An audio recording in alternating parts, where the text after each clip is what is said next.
So we've all heard the saying, you will die for your kids, but will you live for them? Okay, so I am a crunchy mom for my son, but I'm not a crunchy mom for myself. So I am going to make my own granola. So here we have gluten-free rolled oats, which I'm pretty sure oats are gluten-free in general. So I've never made these, so hopefully they're good. We're gonna use 2.5 cups. And then we're gonna add a tablespoon of cinnamon. And then add a 1/4 cup of chocolate chips. Dark chocolate chips are preferred, but I'm just gonna use regular Nestle ones. I bought the huge bag from Sam's, so this is what I use in everything. And then I love coconut flakes, so I'm gonna be adding Bob Mills coconut flakes. These are absolutely amazing. Usually I buy the cheap ones, and I did notice that those have a lot of sugar. These only have, let's see, a 1/4 cup is 1 gram of sugar, which is absolutely crazy. 9 grams of fat. Bob's milk. It's Bob's red milk. He has the best ingredients, I feel like.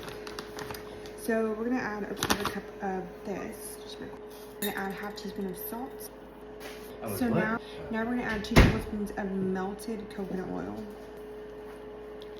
This is looking so good so far. Look, homemade applesauce for my son who's still asleep. Crunchy mom. Babe, do you know what a crunchy mom is? I do not. It's me. You, Mom. We bought this wildflower honey. It was kind of pricey, but it was so good. Oh, this is good for you. We should add this in our tea. So we need 2 tablespoons of honey. And I'm dividing the sweetener with maple syrup and honey. Just gonna drop it. So basically a crunchy mom is when you make everything homemade because you don't want like the preservatives that the food has. No, I said a crunchy mom is the one that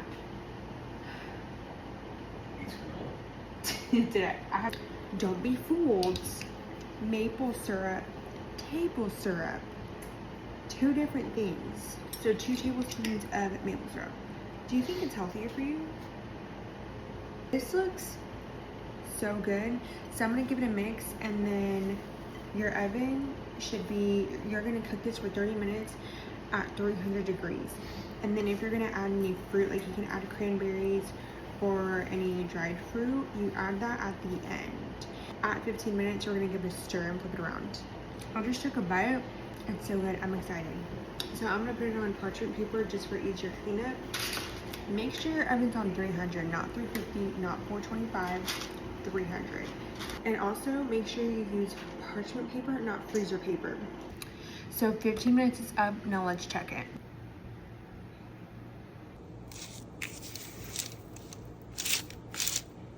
I noticed the chocolate gets kind of mushy, so I wonder if leaving it alone is the best idea, but either way, it's gonna get eaten.